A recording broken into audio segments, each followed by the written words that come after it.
So let's get started. Thank you everyone joining us today for this webinar. My name is Anna Kampanek. I am the Director of Global Programs at the Center for International Private Enterprise, or CIPE. We are based in Washington, D.C., but we work in countries around the world, primarily with private sector organizations such as chambers of commerce, business associations, economic think tanks, other types of independent private sector organizations on a wide range of issues of political and economic reform.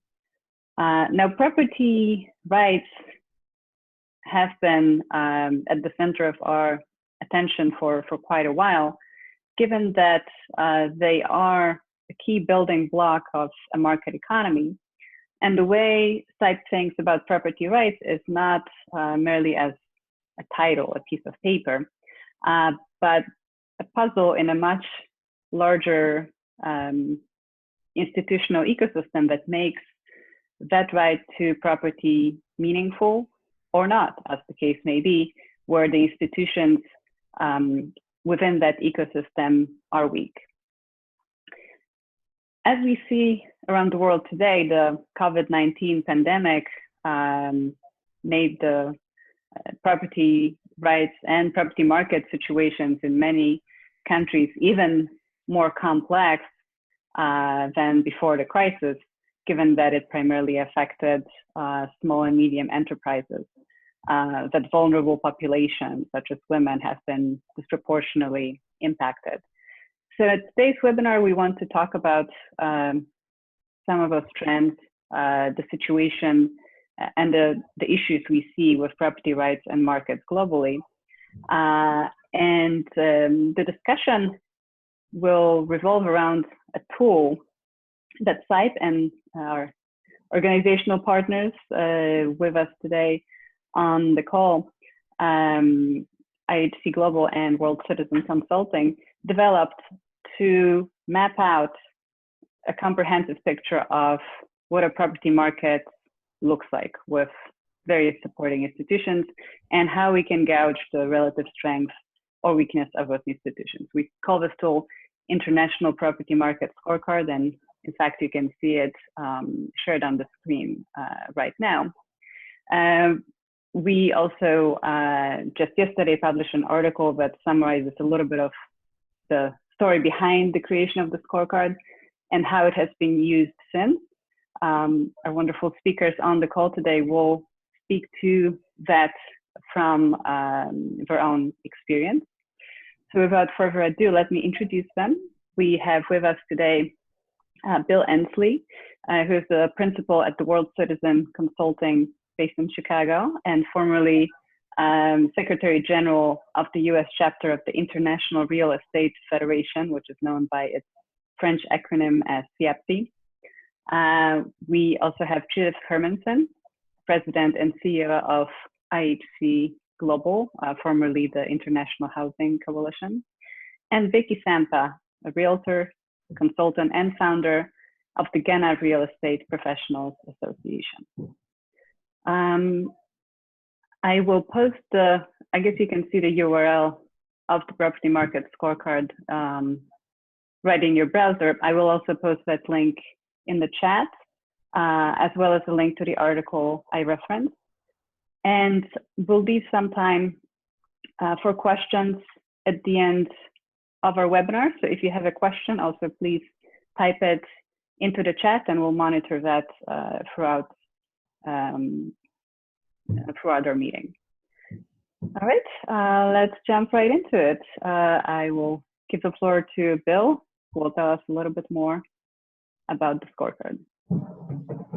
Thank you very much.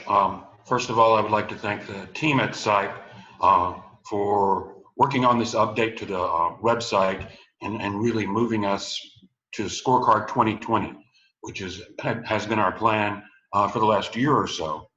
So I really want to walk through very briefly the website so that you can understand how to use it. Anna has already gone over the basic ideas here. The key is in the developing world and in all of the people who work in economic development, property rights is often overlooked. There are lots of things that we talk about, but if we don't get the property rights and property markets correct, everything else is not going to function in the way to put forward the economic growth that is needed. So what we want to do today, and everybody who's listening, your job today is to understand that if you participate in helping the institutions that create property markets develop, then you will be contributing to this new world which we're developing. And this new world that we're developing is inclusive. So as Anna alluded to, it's very, very clear who's been left out of the system. Very, very clear. Even in Chicago, Illinois, where I'm sitting today, it's very, very clear who's suffering more. Who's suffering more right now? And it's very, very clear that the fundamental cause of that goes back many, many decades, and it has to do with property rights. Who's allowed to participate and who's not. So what we want to go over, as you go through, you can see the methodology. And so here, very briefly, property rights. So these are the core elements. These are the key elements that make a property market function.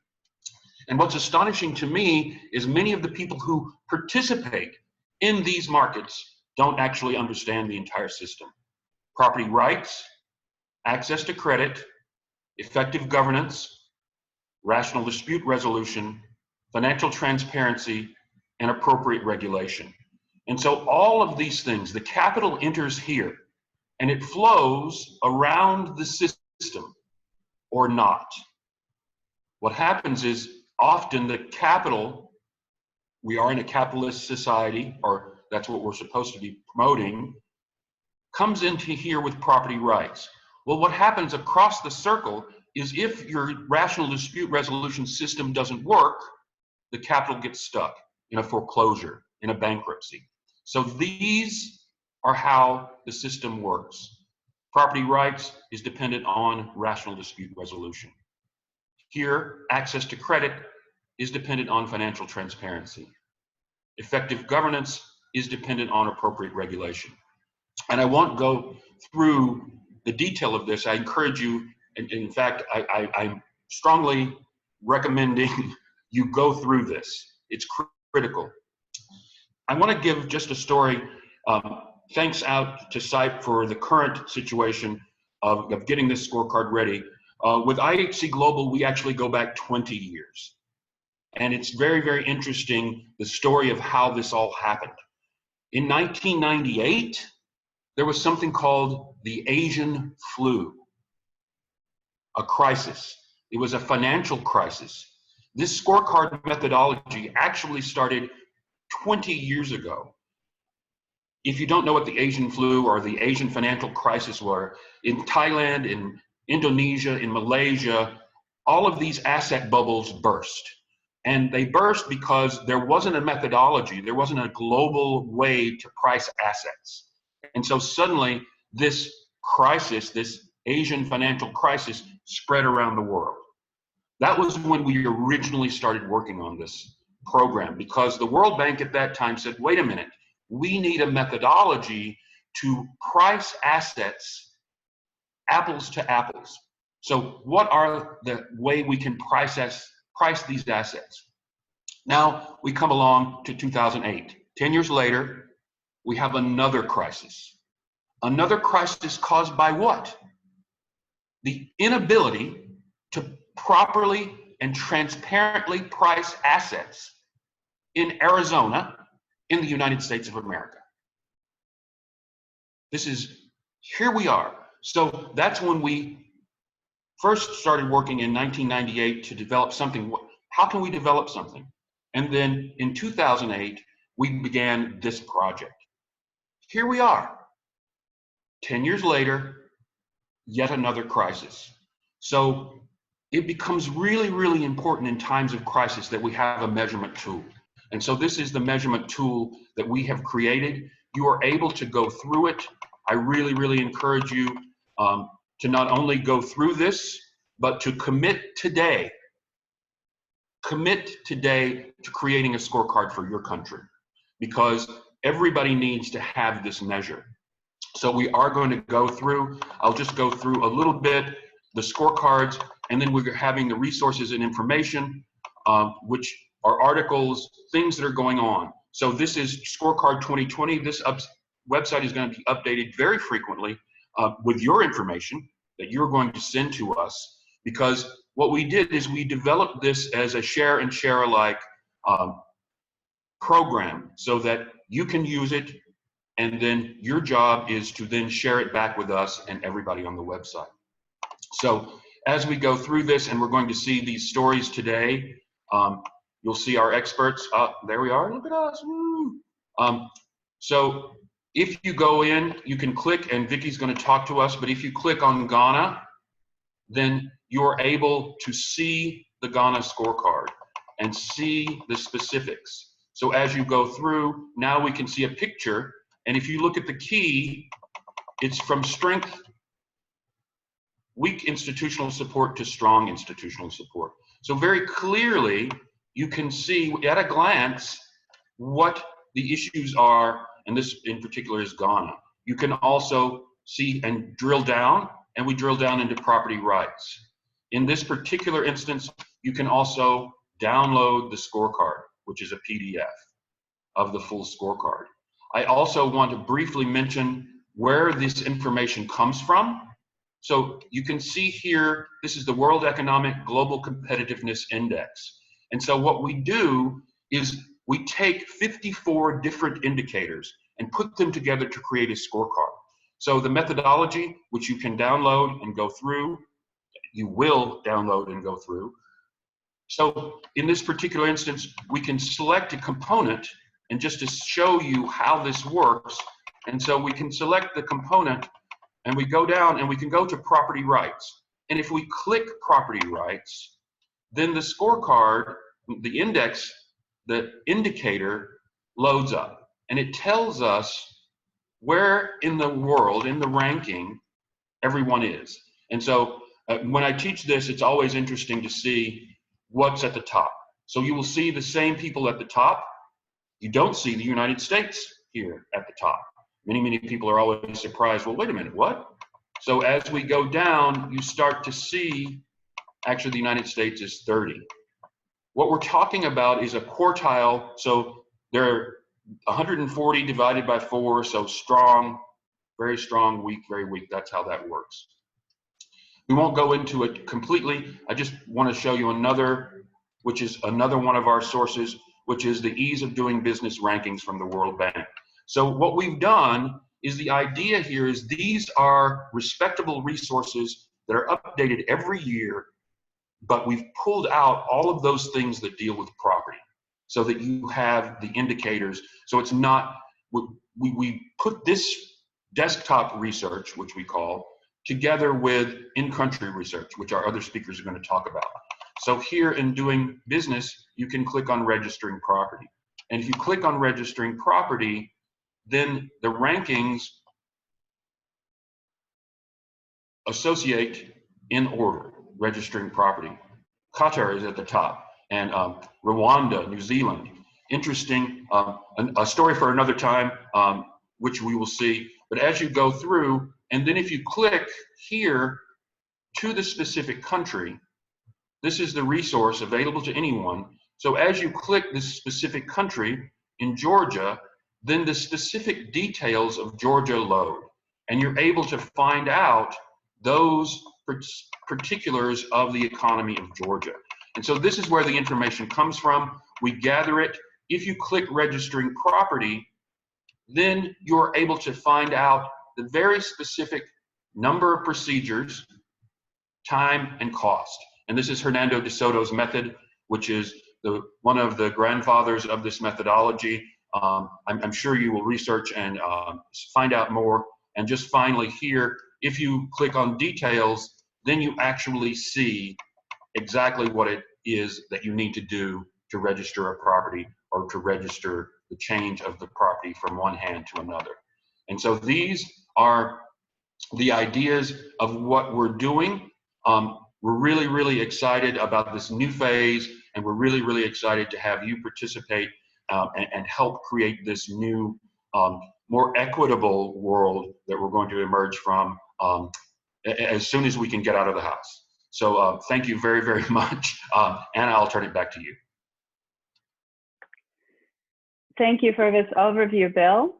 And now I will turn it over to Judith, who will talk about how the scorecard approach was adapted and used by IHC Global with a specific gender lens in mind towards economic empowerment of women. Judith, over to you. Judith, you're muted. Please unmute yourself. Sorry. There we go. Thank you. Good morning and good afternoon. Hello to everybody. It's a great pleasure to be here. And thank you very much, Anna and Bill, for putting together this webinar. It really is an exciting moment in the scorecard. And I echo what Bill was saying about the utility, the fundamental importance of property rights and property markets to development, and the utility of the scorecard as a tool, almost regardless of what your perspective is and what your purpose is. And I hope to illuminate some of that by sharing with you today an example of its application in Uganda by IHC Global. Bill, are you able still to help me with the PowerPoint? I have a short PowerPoint that I hope will also make it easier to absorb what I'm saying, because you'll have a visual on the screen. It's difficult when we're not all, I guess maybe you're seeing me, but I'm not seeing you. So if we could. So our project was using data to support women's rights and its property markets and housing rights through a gender equity lens. What Bill just presented to you, the scorecard, it doesn't look particularly at women or the most vulnerable or anybody. It just looks at the overall system in the market, and that we believe is a very, very important starting point. So I will talk about how the scorecard was used during our work. IHC Global, as Anna said, formerly the International Housing Coalition and also the International Real Property Market Foundation. We merged a few years ago to become IHC Global. And our major areas of focus are property rights, secure tenure. We focus a lot on both on the functioning of the markets and private sector engagement, but also on inclusive development and growth. Within that are concerned about adequate living conditions and shelter, which includes not only the physical structure and the form of tenure, but also the access to services, importantly, water, sanitation, and hygiene.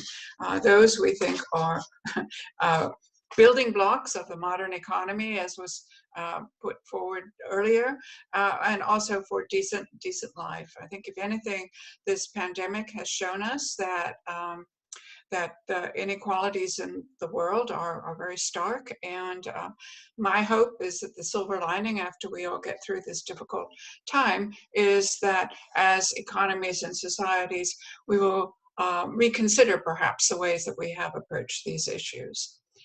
Bill, are you able to do the PowerPoint? If you could start it, that would be great.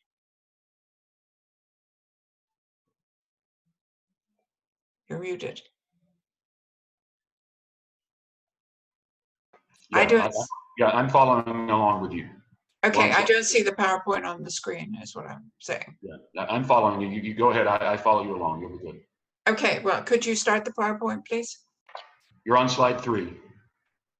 Oh, okay. I don't see it. Does everybody else see it? Because I don't see it on my screen. Excuse us one moment as we address the technical difficulties. We don't see it.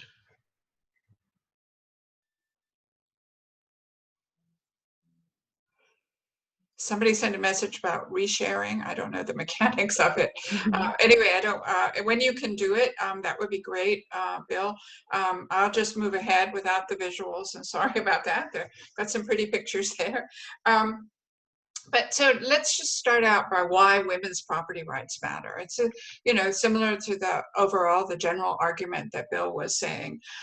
Women, as I believe Anna also said, are often the most vulnerable and marginalized in a society, and for them particularly, there are building blocks that form for a basis for often home-based businesses, tangible assets in some circumstances that can serve them for access to credit or just basic security, an address, of course, and having property rights in their own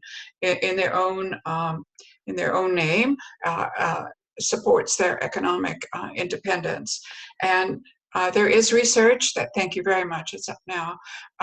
We're on the third slide, yeah. There's research that supports that property rights, when women have property rights, that there's reduced domestic violence, increased safety for women. And then, of course, there is also research that shows that it contributes to overall social well-being, providing a stable home for children and improved health outcomes.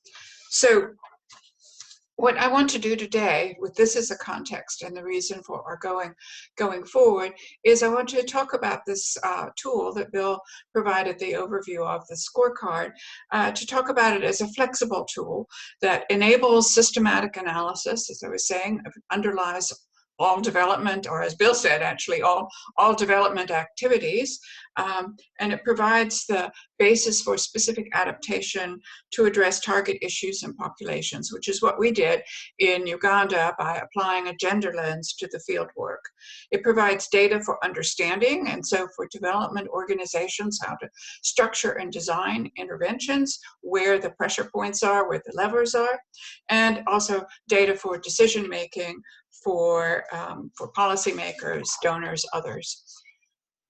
The background in Uganda is that we based on some partnerships and analysis that we had done, we carried out a property market assessment using the scorecard methodology.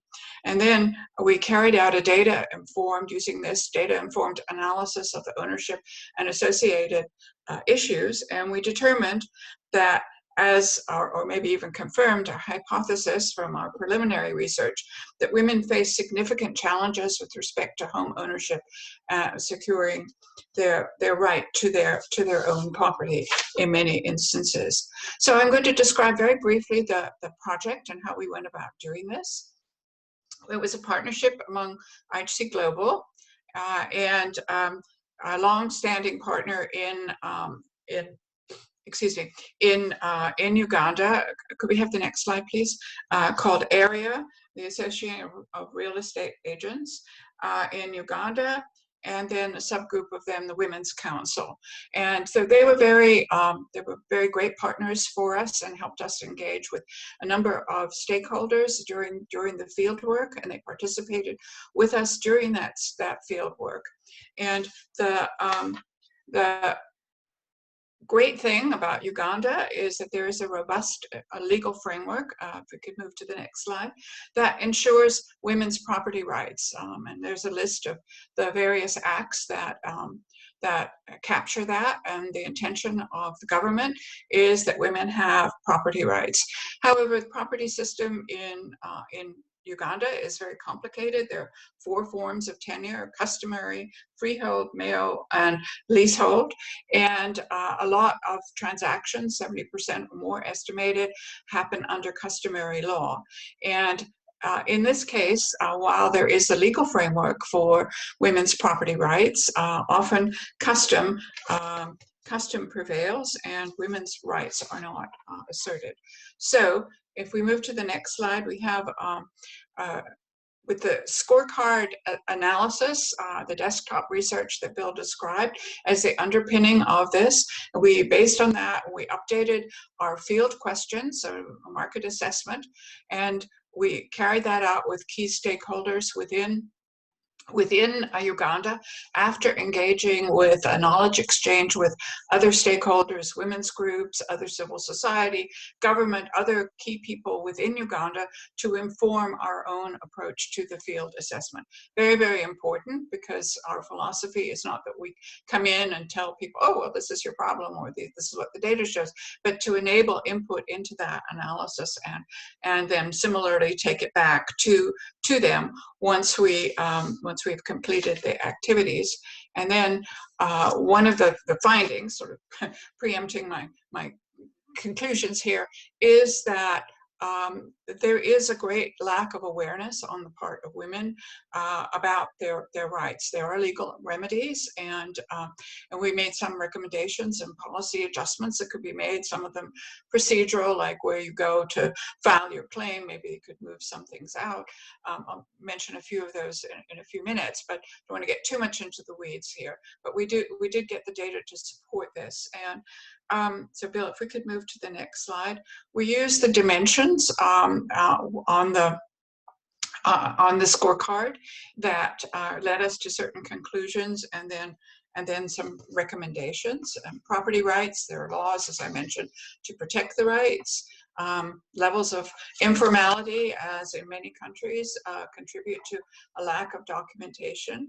But it's also important to note that informal property systems have their own rationality, and just even if systems aren't part of the formal property market, they have institutions and practices that mirror those within the formal market.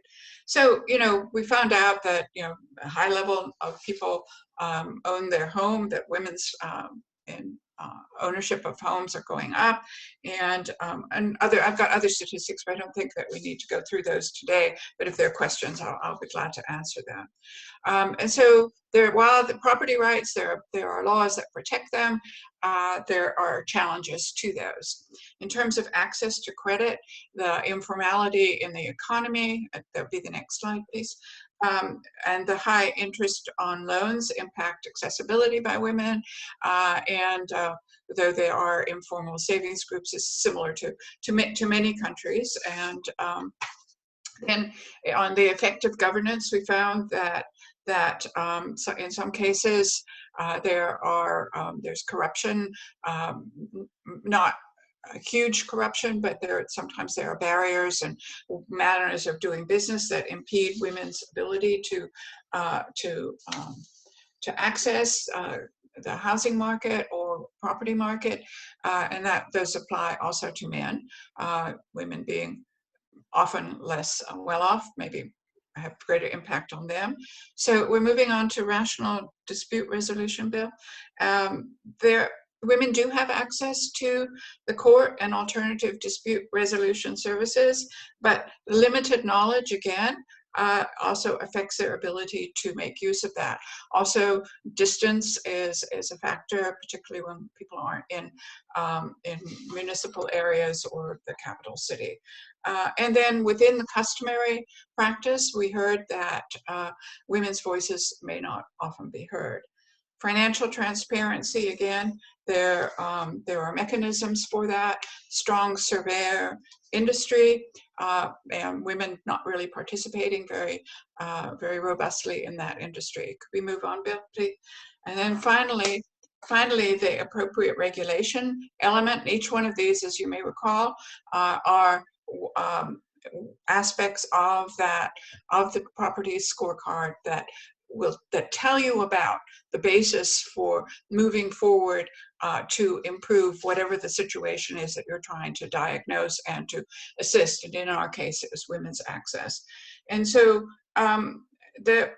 interestingly, while there is this robust legal framework about property rights in Uganda, there is no formal real estate law. That is something I know that the government is working on.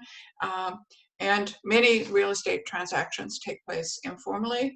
And while we were working with real estate partners associations I mentioned to you, including the Women's Council of the Real Estate Association of Uganda, the membership or the number of women who are real estate agents is much less than that of men. It's seen more often as a man's profession than a woman's, and there are various reasons for that. So could we move on?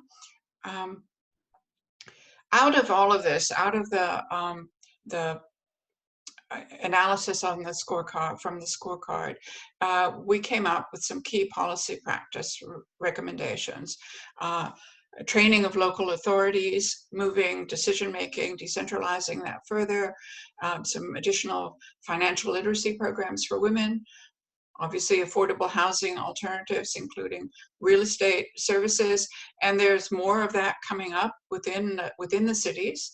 Women's participation in the real estate profession, and we think that real estate brokers, both informal and formal, are in an ideal position to enable women and married couples or whoever is buying, partners, to understand the importance of being on the title and understand and to explain that women actually can hold, do have the right to hold property. And we want to incorporate the facts to protect those rights in transaction, training, and establishment of an open source registration system. Were some of the recommendations that came out of our analysis. We made one of the, what I mentioned earlier, when we were engaging stakeholders, we also convened policymakers at the conclusion of this with some very specific recommendations about how, if they wish to take these on board, these recommendations, that they could be done. We're not saying change everything, but there's some adjustments that could be made that would support the overall national intention. Our overall finding, and I'm coming to the end here, are that regardless of the adjustments and the policies and so forth, that laws are not enough, and awareness is not well established by women and men, and not only, as you might think, the people who are maybe the most least educated and the poorest. Not everybody is equally aware.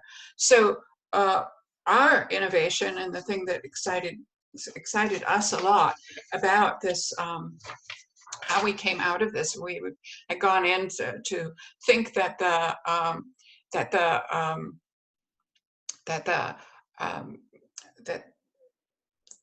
the recommendations would go to policy and practice, and that we would have an awareness campaign, sort of a traditional thing. And we felt that because culture is such an important thing, that we wanted to try to find a way to make this understanding more accessible to people. And so our key innovation was bridging that gap between the law and practice. And that was using a theater for development. And in this, if we could move to the next slide, we partnered with the Department of Performing, no, the previous one, that one, and we had McCary University, which is a highly respected university, Department of Performing Arts, to develop a play called In Pursuit of Fairness. And when we first thought of this and we entered into this partnership, I have to say my expectations were somewhat, I don't want to say low, but medium. I just thought this would be a nice mechanism to try out. In fact, it was fantastic. They were they were interrelated characters in different situations. It was very recognizable to Ugandan audience, relatable characters. And the key part of this is it wasn't just the play, but we had a forum right immediately following, in which the audience, and we piloted this, the audience debated with the actors and so forth, and they had that sort of dramatic distance so that they could engage with the actors and say, well, what did you mean when you said this and so? And there were situations where women were getting thrown out of their home. And probably I should have prefaced this by saying, for those of you who don't know, that often women are, if the husband dies or the marriage dissolves or whatever, they are often thrown out of their house, and that is a very important issue, and it's more widespread than than what we had initially thought. Part of this we know from the survey that we did of the audience of the play. We found that this was a very effective way to begin to raise the awareness about property rights. So, but I could go on and on about that, because as you can tell, I'm very excited about that portion of it. But getting back to the scorecard, and my final slide, Bill, is that the scorecard supports, and it can be used as a flexible instrument in to support your approach and interests. It's a data-informed decision-making, nuanced understanding of the conditions. If you go to the field level, can guide good investments. It can guide appropriate policies change. It can result, as it did in our case, an innovative approach to problem solving. And as I said, provides a flexible data-based response to conditions that you find on the ground with respect to property rights. Thank you very much.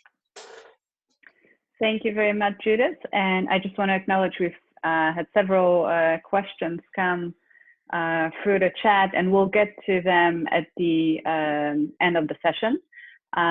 So we'll keep the questions in mind for now and keep them coming. But let me turn to Vicky now, who will give us another example of working in a specific country situation, and tell us more about Ghana.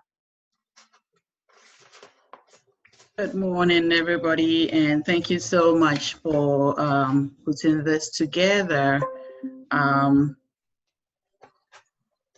am so excited to present to you the Ghana Real Estate Professionals Association and some of the work that we have done in the past, and also regarding the scorecard and how useful it is for our country.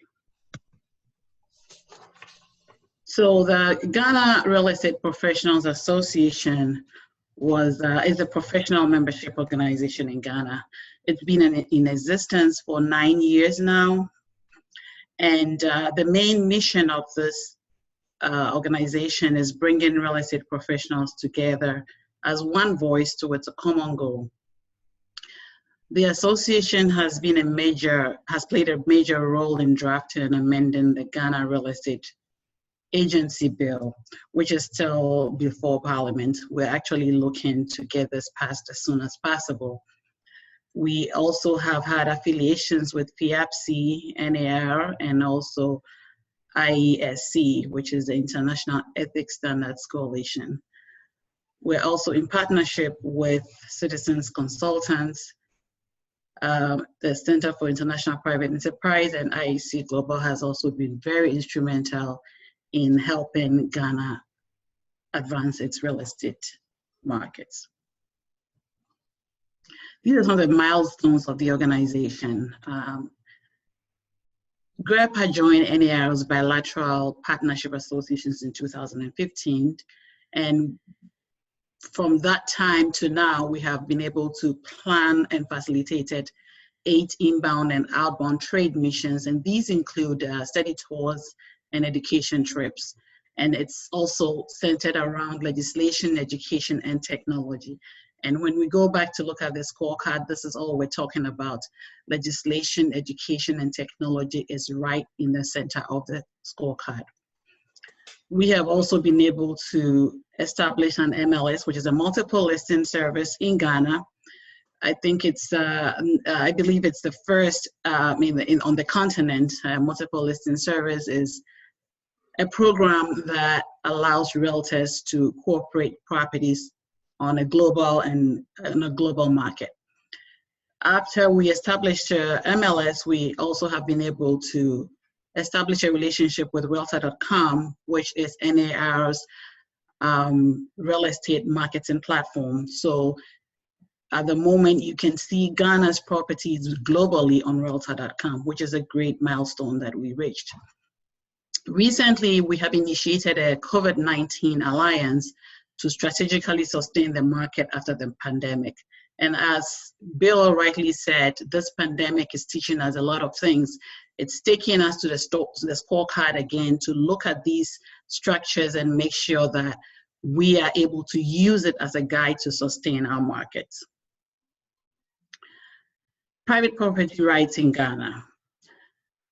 There are no specific rules on property rights in relation to gender aside the general constitution rights to own property when we look at the Ghana's constitution. In 1992 the 1992 constitution provides for property rights for spouses, which the Supreme Court of Ghana has on several occasions used this provision to guarantee property rights of women in the context of the dissolution of marriage. When we look at access to credit, which is also one of the elements of the scorecard, basically Ghana has a strong government control over financial services. Our stock market is very strong. And when we look at public credit bureau, it's very weak. There is a system in Ghana that the banks use to check credit, but it's just one system, and it's not covering. It's not a comprehensive system, so it's very weak when we look at public credit bureau. Mortgage companies in Ghana, which are gradually becoming more accessible, and we're looking at Ghana Home Loans as one of the most vibrant mortgage companies in Ghana. HFC, which is now Republic Bank, is also into mortgages, and some of these traditional banks have also turned into issuing mortgages to consumers in Ghana. And these are Standard Chartered Bank, Cal Bank, and Fidelity Bank. Most of the clients that they serve are employed in the formal sectors, and what we're trying to do is we're trying to find solutions to include the non-formal sectors also, which is a very large sector in the country. Unfortunately, interest rates are very high in Ghana. It ranges between 12 to 18%, and the terms are also tied to age. So it makes access to credit a little difficult, but again, we're still advocating and working on these areas as we work through the elements of the scorecard. When we look at effective governance, Ghana has a free and open election for leadership, which is a plus when we're looking to build institutions and also move into a sustainable market. The citizens enjoy freedom of speech and engage in a wide range of political rights, including free and fair elections. Although the level of corruption is perceived to be high, government has is strong in controlling corruption, which is also very good. Real estate practitioners in Ghana come into contact with the government mostly when they're ready to register property or investigate property, and this is through the Lands Commission.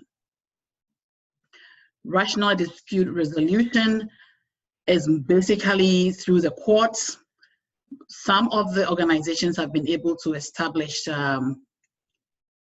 departments that actually resolve disputes locally through the chiefs or through offices, institutions like the Ghana Institute of Surveyors and the Architects Association are also able to resolve some disputes within their own institutions. But most of these institutions will have to go through the courts, which takes a longer time to resolve.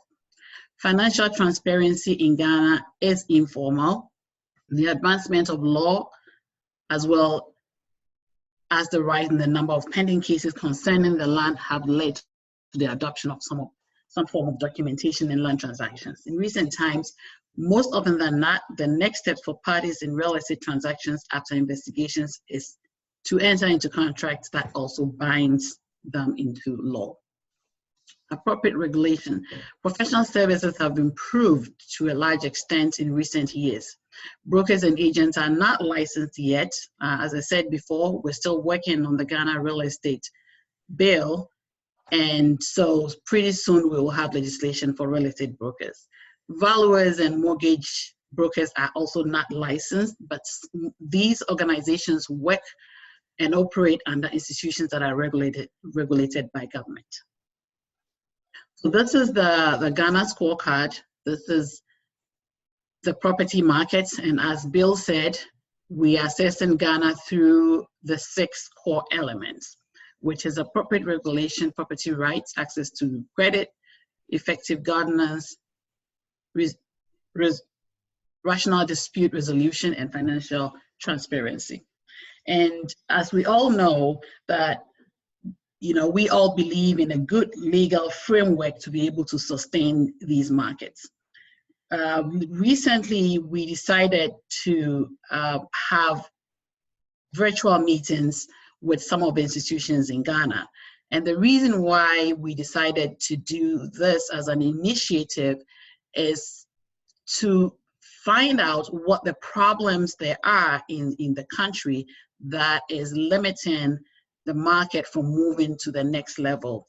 And so we invited some institutions like the insurance companies, mortgage companies, and also some of the developers to find out what we can do together in collaborating to move the market up after COVID-19. Through our discussions, we came back to realize that the elements of the scorecard are missing. And so these are some of the structures that we need to make sure that we work on to be able to sustain our markets. For instance, property rights, and also access to credit. I'll talk about access to credit. If mortgage and interest rates are that high, and if down payments are 30%, 20 to 30%, it makes credit very inaccessible to consumers. So we're collaborating with the developers to see if there are other areas that we can issue credit or finance properties in-house for clients to make credit more accessible and bring down the interest rates. So these are some of the things that we have talked about.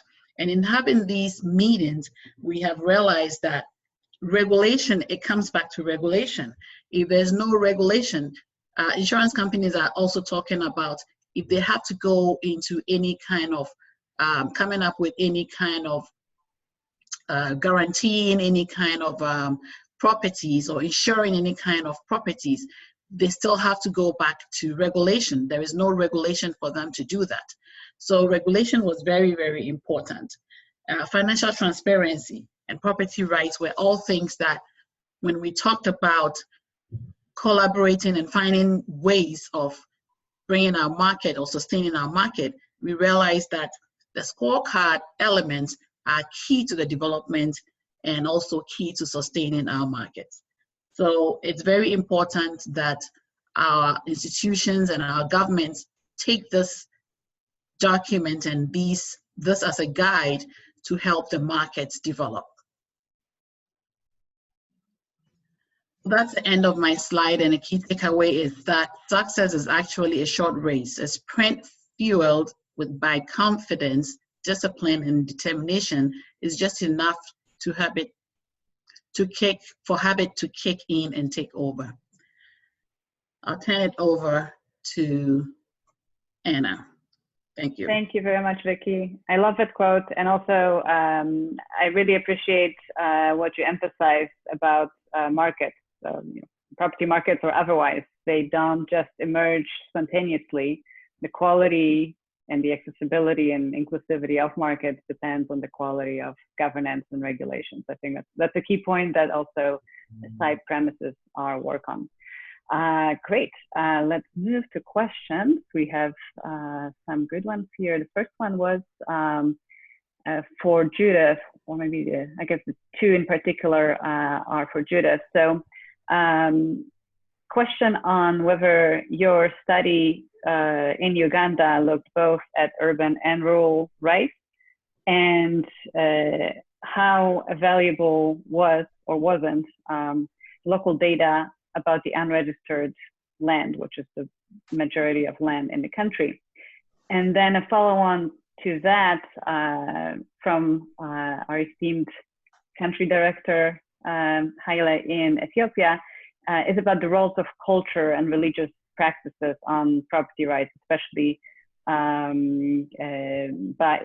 some traditions that may actually discourage women from owning property. So Judith, perhaps you can comment on that, and then if anybody else wants to jump in on those topics, we can open it up to the other panelists. Yeah, thank you very much for those questions. Really appreciate them. And the study did cover both urban and rural areas, even though IHC Global focuses a lot in urban areas. Property is not restricted to there, and it's also the property rights extend throughout the country. So it did include rural areas. With respect to the quality of the data that we were able to gather, I feel fairly confident in it. We do have 2 papers that we presented at the Land and Property Conference of the World Bank, and they are available on our website for those of you who might want to go to greater detail as to the methodology and the data itself. So I think that we were because we combined three types of data, the objective data, the desktop studies, verifying that on the ground with key informants, and then in-depth qualitative interviews with various types of stakeholders, and then engagement with women's groups and other civil society members, both in urban and rural areas. So I think that for the time and the effort that the data was pretty accurate. It was also verified, if you will. That's probably not exactly the right word, but I mentioned that when we did the performance of the play in pursuit of fairness, what we're trying to do is to advocate this as an approach to property rights. It depends on the quality of the play and a lot of other things. But in this case, we wanted to know, how did In Pursuit of Fairness succeed in terms of having people understand the issues, and was this new to them, or was it effective? And we learned from that, and there was a pretty representative group of people. We had community people, college professors. We had a range of education levels, women, men, old, etc. There were about 200 people there, and our sample of it was that people. 2 things that are important, and this gets to linking to the next question about religious and cultural practices, that people women and men weren't so aware necessarily of, 1, that women are denied their rights, or 2, that women have their rights. And the experience of that in that audience, it was interesting that there were 92%, if I'm remembering correctly, but something in that order, of people who had direct knowledge of a woman who had been denied her property rights because of widow or some other situation. And a couple of really poignant comments from people who had experienced that directly as well in the audience. With respect to the question about cultural and religious practices, obviously that's very, very important. And within the context of Uganda, as I was trying to explain, the formal system, modern laws that have been passed, and the government of Uganda embraces this, still also embraces these different forms of tenure. And it's really important that I think in terms of advocating and advancing understanding, that this not just be seen as a women's issue. It has to be a whole society issue, and people need to understand what the laws are, but that's not enough. It's to internalize that and to accept that within the reality of the culture. So there's obviously tension there in Uganda, as in many places, and I have been in other countries where I've been told, when the law is to the contrary, is that women can't hold property, and when in fact, legally they can. So this is something that Uganda itself and other countries where this kind of situation exists have to take on board and to resolve consistent with their own values and approaches. Yeah, and I will also bring it back to the reality is property is related to power. Property and land is directly related to power. Everything goes back to that. And so in a culture, so culture and religion in a country, the context is who's in power and who doesn't want other people to be in power. So if you go back and you look and you study and you see how, even in the United States, we have redlining. So it all goes back to land and property and power. And so that is the beauty of the scorecard and the cultural research. So it requires us to go into a country and see who has the power and who does not. And so in some countries, the religious laws are more prevalent and have more power. In some countries, it's the corporations who have power. So that's the key of why the scorecard is so important, because it takes that data that you can get on the internet and it says, okay, now let's put this data in the context of the cultural story of that country. And so you've seen these stories. And so when you go to Ghana, you've got the chiefs. So you've got to talk to the chiefs. In some country, you may need to talk to the religious authorities. So absolutely, each of these things says, because real estate is related to power, it's never going to be stocks and bonds, which are completely, you can create instruments for those. Real estate is always going to have a cultural, personal, people aspect to it. And so that's why we came 20 years ago in this story to say, how can we at least have something that we can use that will help us understand the way that this power and culture is translated through the property markets into economic growth and opportunities for everyone. Thank you both. And Vicky, question to you. Of course, feel free to comment on this conversation, but from the chat, how much, speaking of data, how much of a barrier to your work is lack or insufficient documentation on properties and ownership, such as no or not entirely reliable registration data? Yes, so just like Bill just talked about data. Data is very, very important when we talk about these elements of the scorecard. And one area that I am very happy to have been able to initiate is the establishment of the MLS. In Ghana, there is data. I would say there is data. I will not say there is no data. There is data, but the data is not centralized. The data is scattered all over the place. We have surveyors who have a lot of data on properties. The surveyors have it. The valuers have data. Other institutions do have data. The real estate brokers have a lot of data. But the problem is the data has not been able to be brought together. And so one of the major milestones that we have reached right now is coming up with the MLS, which is supposed to aggregate and disseminate this data. So the MLS is collecting data from real estate agents, surveyors, and the other institutions, and we're putting them all into one central database that everybody can go in there and do market trends or any kind of market analysis. So we're in the process of doing this so that we can centralize all the information. So MLS Ghana, which is, we call it Loop Ghana MLS, has data right now, but we're still in the process of collecting more data so that we can use it to, for reporting purposes and also for market trends and all that. Yeah, and I think that's really the key. There's always this talk of lack of data.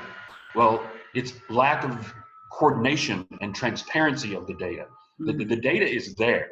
And so that's the reason the scorecard exists, is to show that if you get the data and we can use it. I mean, going back to Hernando de Soto, if you go to a tribe in Africa, the chief knows where all the cows are, and he knows exactly whose cow is whose cow. Exactly. Right. So it's how do we move from this informal system that is not transparent and everybody can't see to a system where we start to take that data and get it to people who can share. So that's exactly what Vicky is doing. What we're doing is saying the market has the data. Transactions are happening. They have happened for centuries. And so what the economic growth comes is when we're able to capitalize and use that data. So it's very, very exciting, I think, and I think everybody's going to be able to see that, again, like Vicky said, we have to take it step by step. The sports, 10 yards at a time. We're not going to go from no data to secondary mortgage markets. It's step by step by step. And I'd like to add to it that the elements of the scorecard is a synergy. So we can have the data, but if we don't have a good legal framework, it's not going to work together. And I think Bill also said it earlier that they are interdependent on each other. We need to work with them as a synergy. And that's the only way that we can get this whole system working. So it is a system, and one cannot work in a silo. It has to work together. So we're touching on each point. At every point, we're at every stage in the life cycle, we're touching on each point, and we know that we're getting there, and we're hopeful that one day we will get there. Yeah, and I just echo that it's those elements working together that make the market work, and it enables you to understand whose data is there and whose data isn't there too. So I think that's very very helpful. So unfortunately, we're out of time. I do want to maybe just combine the remaining two questions I see and throw in a short one to all of you to close the panel. There's a question about the use of Prindex, the perception of land tenure security index, whether we currently use it in the scorecard. I don't think so, although we can double check with Bill, who's our mastermind of the methodology. Just quickly, yeah. Each year, all of these indexes change, so the methodology is updated every year. So sometimes we drop an index or add an index. So yeah, thank you for sending forward any other indexes that aren't used, because each year we review and say, well, maybe we should throw this one out because it hasn't been updated, or maybe there's a new one that's really, really good. So please do forward anything that you think would be a good index. Yeah, and the Prindex data is really helpful, really good. Yeah. And then we had a question about a recommendation for what the registration system should look like. Should it be open source or open access, if anybody wants to take it? But let me just throw in my bigger picture question to all of you. Again, we are where we are with the COVID crisis, as we discussed. It's exacerbated some of the pre-existing issues, for instance, with women's ownership, where the de facto, laws that maybe on the books are not de facto applied on the ground. Now that sort of other sources of income, such as wages or savings, might have gone away because of the crisis, that makes real property even more valuable. So do you see sort of the pandemic as being a step back, or perhaps is it an opportunity in a sense that it brings even more visibility to a long-standing question? I'll throw it out to the panel. I'll take a first stab. I think, yes, it is a setback. We can't deny that many people are getting hurt and dislocated by this, but I do think that it can provide an opportunity as well to as the recovery takes place. I think it's really important that all voices get included in that, and it's probably a great opportunity for the scorecard actually to be seen at a policy level in terms of how countries and economies are going to come back. So yes, unfortunately a setback probably for many people, but hopefully will be a strengthened response that will move things forward in a positive direction. I'll go next. So yeah, in conclusion, I'll say that the Center for International Private Enterprise and IC Global, they have done a great job putting this together. And it's not a coincidence that the scorecard is being updated in 2020, just when we had this pandemic, and also just around the time that we were going to publish was when we had the pandemic. It is a blessing in disguise, I will say, because a lot of people, not just governments, even in everybody's home, in our personal homes, everybody has taken a step back and had time to reassess ourselves. And so I believe that this is time for institutions to also reassess the structures that we currently have in place and look at using the scorecard elements to build a better future for our markets.